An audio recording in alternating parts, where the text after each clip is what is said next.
ओहो करण, इतनी शॉपिंग कहाँ से कर लाए? नेहा ने गेट खोलते ही जैसे ही अपने पति के हाथ में ढेरों लिफाफे देखे तो पूछा।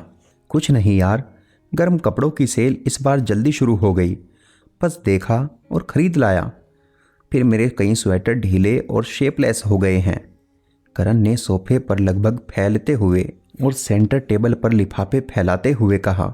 कर्ण, माना आपके कुछ स्वेटर पहनने लायक नहीं रहे, पर अलमारी और बॉक्स में इन नए वालों को रखने की जगह बिल्कुल भी नहीं है।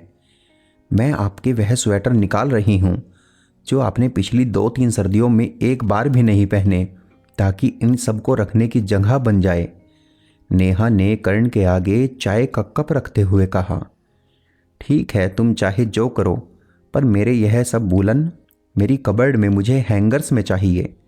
कर्ण ने चाय का पहला सिप लेते हुए नेहा की तरफ देख कर कहा। ओके जनाब, यह कबर्ड में और वह तुम्हारे शेपलेस बाहर। नेहा की बात खत्म होने से पहले ही नेहा की सास गीता ने कहा।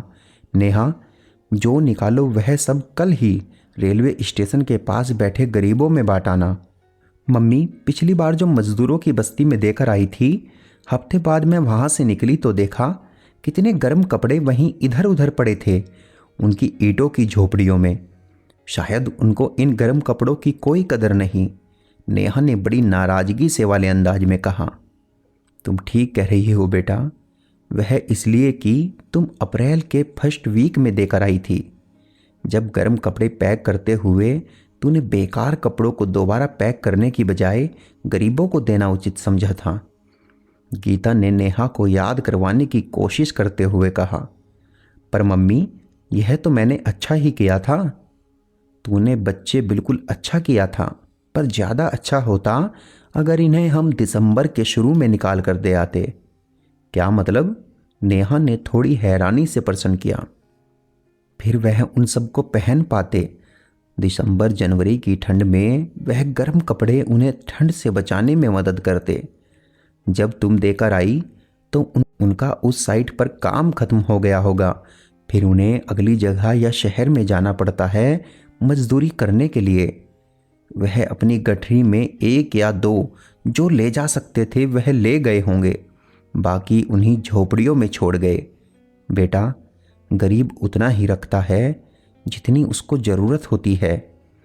हमारी तरह स्टोर करने की ना तो उनकी आदत होती है न ही जगह। गीता ने स्थिति को समझाने का प्रयास किया। हाँ मम्मी, आप कह तो ठीक रही हो।